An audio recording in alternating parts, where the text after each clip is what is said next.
Yes, आवाज आ रही है मेरी?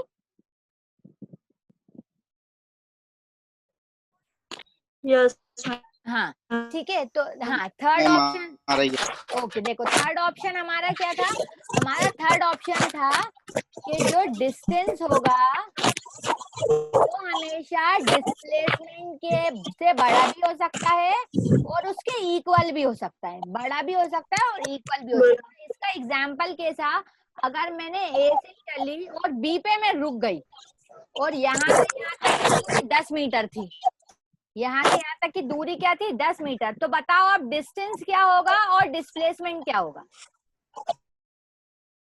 यहाँ से यहाँ तक मैं ए से गई बी पे रुक गई मतलब 10 मीटर चला और ए से बी तक का एक ही रास्ता है, 10 मीटर। डिस्टेंस 10, डिस्टेंस भी 10 है और डिस्प्लेसमेंट भी 10 है ना। ए से बी तक का सिर्फ एक ही रास्ता था जी मैम। ना, तो इसका मतलब जो हमारा ये ऑप्शन बिल्कुल बिल्कुल करेक्ट है कि डिस्टेंस हमेशा डिस्प्लेसमेंट से या तो बड़ा होगा या उसके बराबर होगा, कभी भी उससे छोटा नहीं हो सकता। डिस्टेंस दूरी कभी भी विस्थापन से छोटी नहीं हो सकती, गलत, ठीक है।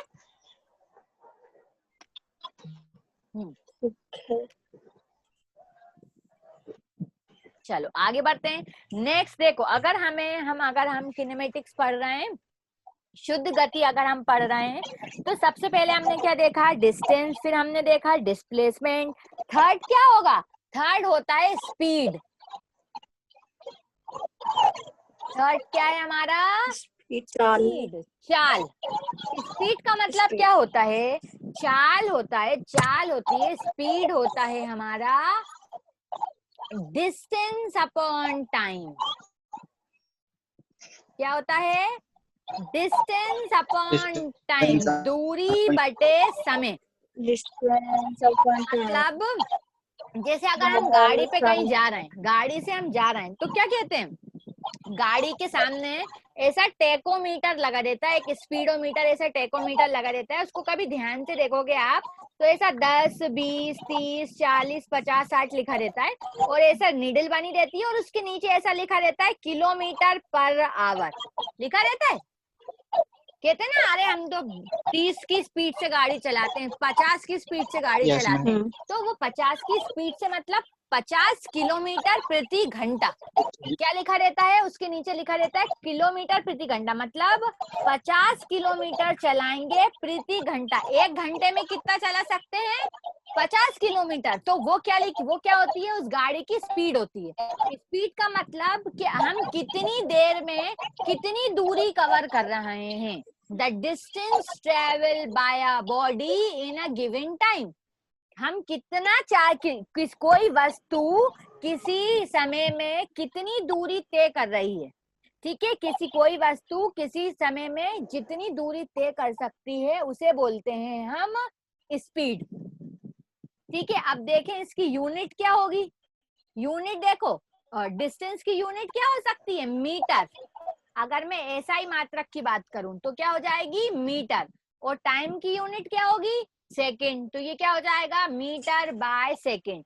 अगर दूसरी यूनिट देखें तो किलोमीटर प्रति घंटा, किलोमीटर पर आवर, तो एक यूनिट क्या हो गई, मीटर पर सेकंड, एक यूनिट क्या हो गई, किलोमीटर पर आवर, ठीक है। अब जैसे कि हमें डिस्टेंस के साथ साथ क्या पढ़ना रहता था, डिस्प्लेसमेंट। डिस्टेंस के साथ हमारा क्या आया था, डिस्प्लेसमेंट। डिस्प्लेसमेंट का मतलब क्या था, शॉर्टेस्ट डिस्टेंस, ठीक है। इसी तरीके से जब हम स्पीड पढ़ते हैं के साथ साथ हमें क्या पढ़ना पड़ता है, वेलोसिटी। वेलोसिटी यानी कि वेग, वेलोसिटी यानी कि वेग। वेग का मतलब क्या होता है, अब वेग का मतलब होता है विस्थापन डिस्प्लेसमेंट अपॉन टाइम, ठीक है। क्या हो जाएगा, वेग की डेफिनेशन क्या हो जाएगी, वेग हमारा हो जाएगा डिस्प्लेसमेंट अपॉन टाइम, ठीक है। अब देखो इसकी यूनिट भी यही रहेगी, मीटर पर सेकेंड या फिर किलोमीटर पर आवर, ठीक है, किलोमीटर पर आवर या फिर distance by kilometer per hour या फिर meter by distance, sorry meter by second. ठीक है,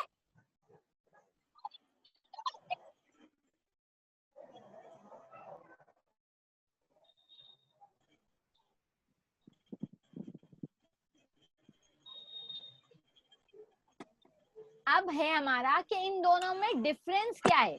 वैसे तो आपको सुनने में लग रहा होगा कि स्पीड और वेलोसिटी सेम सेम है, एक ही बात है। स्पीड बोल लो या डिस्टेंस बोल लो, एक ही बात लग रही है आपको, तो है ना, स्पीड बोल लो या वेलोसिटी लग के लो, एक ही बात लग रही है। लेकिन देखो इसमें डिफरेंस क्या है। सबसे पहली बात तो यही है, सबसे पहला तो फॉर्मूले में ही हमें डिफरेंस दिख रहा है। स्पीड होती है हमारी डिस्टेंस अपॉन टाइम, हमें क्या लेना पड़ता है, डिस्टेंस लेना पड़ता है। और वेलोसिटी का मतलब क्या होता है, वेलोसिटी होती है हमारी डिस्प्लेसमेंट अपॉन टाइम। ठीक है, सेकंड डिफरेंस क्या है, देखो स्पीड में अगर मैं कोई ए से बी तक जा रही हूँ, मैं कहीं से भी जाऊं कुछ फर्क नहीं पड़ता, मुझे सारे डायरेक्शन को प्लस ही करना है। अगर मैं ए से गई 10 मीटर, फिर मैं यहाँ से आई 20 मीटर, 2 मीटर, तो हो जाएगी मेरी स्पीड 12 मीटर। ठीक है, तो स्पीड क्या है, स्पीड एक सदिश है, मतलब क्या है, एक स्केलर अदिश है, मतलब एक स्केलर क्वांटिटी है, डायरेक्शन पे डिपेंड नहीं करती। हम जिधर जिधर जाते जाएंगे क्या करते जाएंगे, प्लस करते जाएंगे। और डिस्प्लेसमेंट क्या है हमारी, डिस्प्लेसमेंट क्या होता है, वेलोसिटी क्या होती है, वेलोसिटी एक वेक्टर क्वांटिटी है, एक सदिश है, मतलब डायरेक्शन पे डिपेंड करता है। डायरेक्शन पे कैसे डिपेंड कर रहा है, समझ में आ रहा है, डायरेक्शन पे कैसे डिपेंड करेगा, डायरेक्शन पे डिपेंड करेगा मतलब हम किधर जा रहे हैं, क्योंकि हमें हमारे वेलोसिटी के फॉर्मूले में क्या है, डिस्प्लेसमेंट है। डिस्प्लेसमेंट का मतलब क्या होता है, डिस्प्लेसमेंट का मतलब होता है शॉर्टेस्ट रास्ता। डिस्प्लेसमेंट का मतलब क्या होता है, शॉर्टेस्ट रास्ता। तो पहले आपको डायरेक्शन देखना पड़ेगा, डायरेक्शन देखना पड़ेगा कि हम किधर जा रहे हैं। डायरेक्शन देखना, अगर हमें किसी में डायरेक्शन कंसीडर करना पड़े तो वो क्या होती है, वो वेक्टर क्वांटिटी होती है। थर्ड देखें तो हम अगर स्पीड की बात करें तो स्पीड हमेशा पॉजिटिव होती है। स्पीड हमेशा क्या होती है, पॉजिटिव, कभी भी नेगेटिव नहीं हो सकती। कभी भी आप किसी को ये कहते हुए नहीं सुनोगे कि मैंने -5 मीटर पर सेकंड चली, में -5 मीटर पर सेकंड की रफ्तार से मैंने गाड़ी चलाई, गलत है। वेलोसिटी में क्या हो सकता है, वेलोसिटी में मैं कह सकती हूँ कि वेलोसिटी नेगेटिव हो सकती है। वेलोसिटी क्या हो सकती है, नेगेटिव भी हो सकती है और पॉजिटिव भी हो सकती है। क्यों, ऐसा क्यों, कैसे हम कह रहे हैं कि वेलोसिटी नेगेटिव या पॉजिटिव हो सकती है। देखो अगर मैं इस ए पॉइंट से बी तक जाती, ठीक है, और फिर बी से सी तक आती, फिर सी से इस कहीं पीछे में डी पे चली जाती, मैं कहाँ चली जाती, पीछे डी पे चली जाती। तो अगर मैं ग्राफ बनाऊं इसका, अगर मैंने इसका ग्राफ बनाया, मान लो मैं 0 से चलती 1 2 3 4 5, यहाँ तक मैं 5 तक चलती, फिर पीछे क्या होगा, ये क्या होगा, -3 -1 -2। तो अगर मैं ऐसे पीछे की तरफ जाऊंगी अगर, तो मुझे ये